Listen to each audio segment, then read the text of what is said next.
Welcome back to the Moneyline Grind. It's March 14th, and yeah, I'm in an airport on my way to Panama, so I'm not sure if I'm going to be able to get you guys some picks over the next couple of days. I wanted to get this out as soon as I can. I hope you appreciate it. We're in a little bit of a funk, so maybe a couple of days off would work in our benefit.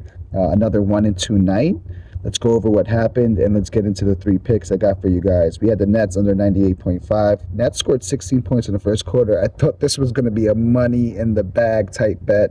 Then they scored 38 in the second quarter. After that, I think they had 23 and 29, which would have averaged out, if you had just a regular 25-point quarter like I thought they would in the second. So we don't get the money. They finished with 106. Cade Cunningham over 22.5 points. He had 17 points going into the fourth quarter. Looked like money in a bag. Finished with 19. I should have went with my gut there and took the Pistons to cover. Our winner was fading Jamal Murray. We said he's going to get under 34.5 points plus rebounds plus assists against the Miami Heat. And he definitely helped us out, got us a little bit of money, finished with 21 PRA. Now our three picks, I'm going with Dillon Brooks. We're going to fade him under 15.5 points plus assists, minus 115 on DraftKings. They're at home against the Wizards. Brooks averaged 9.5 points plus assists in his last 10.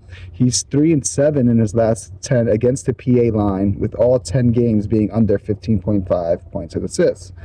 Wizards stink, but they've been somewhat competitive lately. Last 5 games, their opponents secured the third least amount of least amount of assists. And while Brooks not being a guy really essential to the offense in general, I think Green, Van Vliet, and even Thompson look to kind of pick up some of the volume with Sengun's injury. So we think Brooks, this line is a little too inflated for him.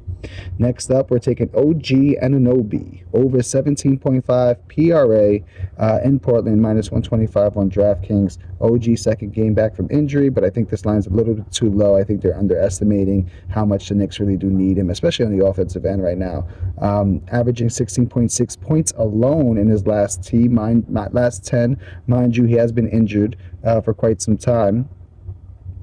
Let's see, last game against the Blazers, OG secured 27 PRA, 23 of which came by just points alone. So if he does that tonight, we're good. And that only took him 29 minutes. So Tibbs probably going to play this guy 34, 35 minutes tonight. So we should get some extra insurance there. Over the last 5 games, the Blazers have allowed their opponents to shoot the second highest field goal percentage and give up the fourth most defensive boards, while allowing the 5th most assists, and their opponents to score an average of 121 points per game, which is the 3rd most in the last 5.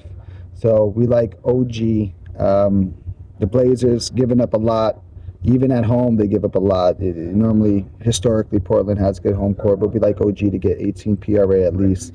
Last pick was going to be Chet Holmgren. 2-leg parlay, little humble 2-leg parlay. We're going plus 113 on that, and that's on FanDuel. We need him to get 15 plus points and 8 plus rebounds at home versus the Mavs. Chet averaging 17.5 over his last 10, reaching at least 15 points in 7 of the last 10.